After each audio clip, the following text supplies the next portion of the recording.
Well, as I mentioned, I did grow up with all these horses and all these animals around me. And really those animals came to light later on when, as I was getting older, our family disintegrated when I was a teenager. And I had this relationship, not necessarily with people, but I had this relationship with these animals that I could turn to when I had problems. I needed somebody to talk to. And when things started to get really tough and family-wise, I would go out to the barn, and I can remember in my childlike faith wanting to be closer to God. So I would run out and crawl up to the top of the haystack in the barn to get as close as I could to God, literally, and pour out my heart to Him on the top of all those bales of hay, which probably was not very smart since I was allergic to all that stuff. But I can remember even today when I'll go and I'll smell hay or I'll be around a horse, all those prayers that I cried out to God come back to me.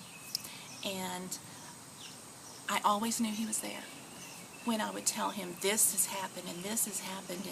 And I remember being so childlike in telling Him, I'm a good girl, God. I'm a good girl. I've done everything You've asked me to do. Why? Why would You let this happen to me? And I think we do that today. I know I've seen that in my children. I've seen it in other people who bad things happen to good people. And the question is, why? I'm a good girl, God. Why are these things happening to me? And He was always there. I always knew I was not alone.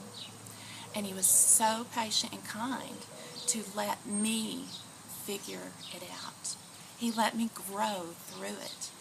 And at the time, I was very inexperienced and very young, and things were very, very hurtful. As a teenager, they're very intense, your feelings.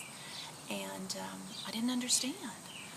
But today, as I look back as a grown woman with children and grandchildren now, I can see how kind and how gentle God was to let me grow to a place where I was ready for the next step. And He was silent, but He was there.